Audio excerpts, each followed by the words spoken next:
Hi everyone, welcome to my coaching channel. I'm so glad you are here. My name is Andrea and today we're going to talk about belief and how we can use belief in our day-to-day life. First, let's learn a little bit more about belief as a strength. Those who lead with belief have personal core values that are unchanging and unwavering. These are folks who live a life of purpose. They know exactly what they want and need according to the values they hold within themselves. Those who lead with belief will decide and pick their career, their extracurriculars, their hobbies, and their relationships based on these core values, these core tenets that they live their life from. Imagine this as an entire belief system that this person holds so dearly that all of their actions and all the decisions they make are based around that specific belief system. Belief is all about pursuing a life that is meaningful. Now let's talk about how we can use belief at work. Those who lead with belief are able to clearly communicate the mission and vision and values of a company.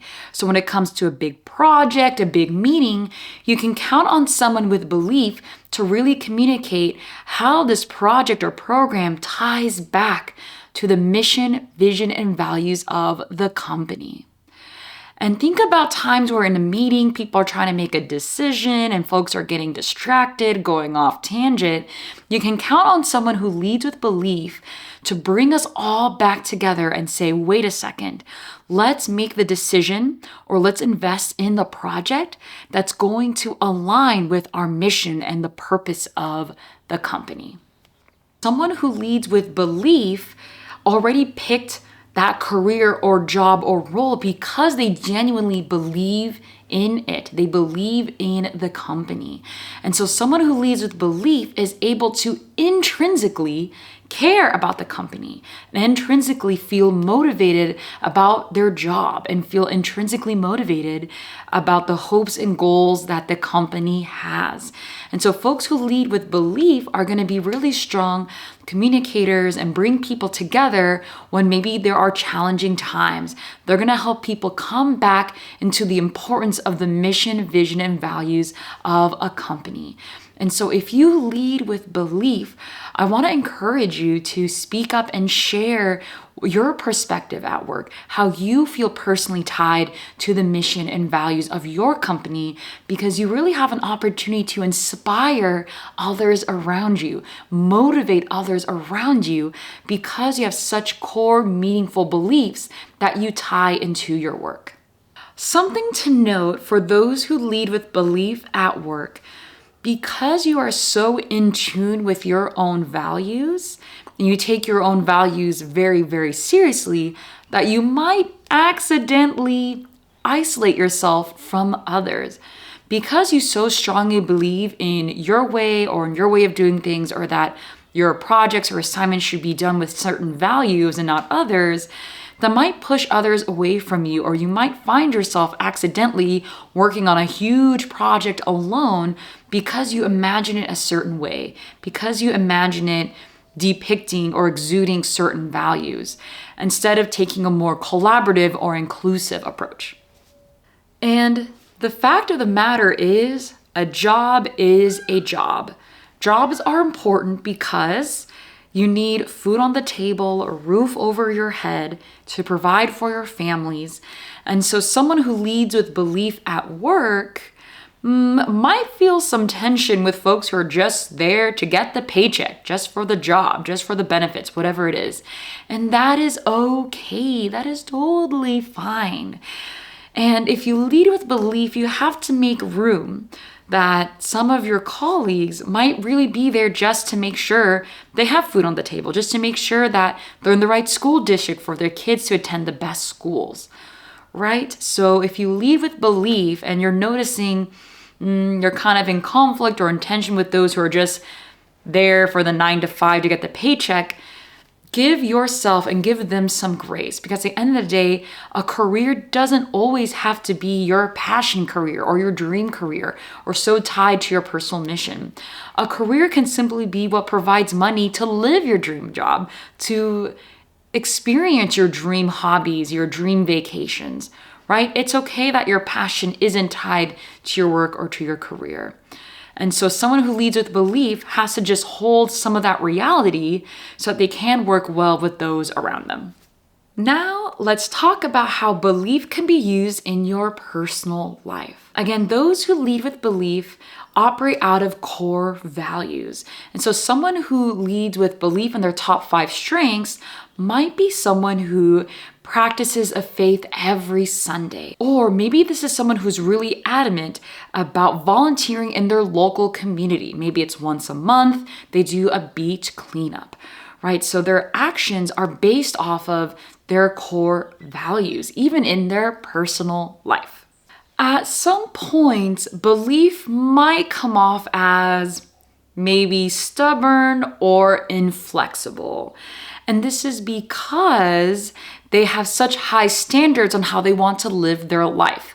And of course, that isn't inherently a bad thing. It's great that you have high standards on how you want to live your life. And that might not be the same boat a lot of people are on in the same life you share, right? So maybe your friends or your family might perceive you as stubborn or inflexible or too strict, but really what's lacking there is communication. And so if you communicate with your friends and family about your boundaries, your time commitments, how you want to use your time, that creates better realistic expectations between you and your relationships, right? So that way they know, hey, I'm going to invite you to this and this because it's in line with what you want to do. And if I invite you to this, I understand you're going to say no because it maybe conflicts with another commitment you have on Sundays. Maybe it conflicts with a value you practice. And so that communication is so important to ensure that you're not bumping into all these conflicts or tensions when simply you just need to communicate what your standards are, communicate what your values are, and what you're not willing to let go of, what you're not willing to be lax on. Lastly, I want to talk a little bit about belief and the sense of self-awareness. Practicing self-awareness is so important, especially when it comes to strengths and also in life in general, because every strength is great, right? Everything brings a positive outcome, but how we use our strengths might also change our impact. And something that folks with belief should have self-awareness of is that sometimes their thoughts or how they engage with the world is in black and white. It's either this or that. It's all or nothing. Go big or go home. Those who lead with belief might fall into that thought trap, right? That it's this or this. It can never be both, right? It can be yes and. It doesn't always have to be either or. So those of you who lead with belief, I want you to take some time to reflect on what areas of your life feel very black and white. And that's okay. It's okay to have your values and stick to them.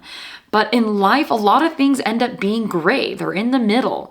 They're not as clear. And it's okay to navigate and to use your values to decide what's best for yourself. But there might be some conversations, there might be some opinions that don't fit in a neat box. And that's okay. And that's a big part of what life is. It's navigating the gray.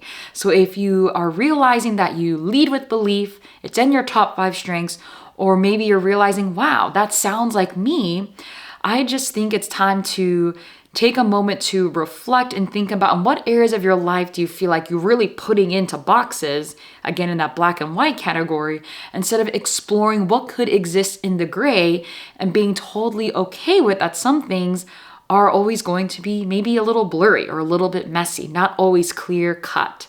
And that's okay. Why don't you tell me, does belief sound like you? Do you lead with belief in your top 5 strengths? Let me know in the comments below, and I would love to learn from you too. If you are enjoying this content, go ahead and hit that like and subscribe button so you don't miss out on future content I'll be sharing with all of you. Thank you so much for watching, and I can't wait to see you in our next video. Bye!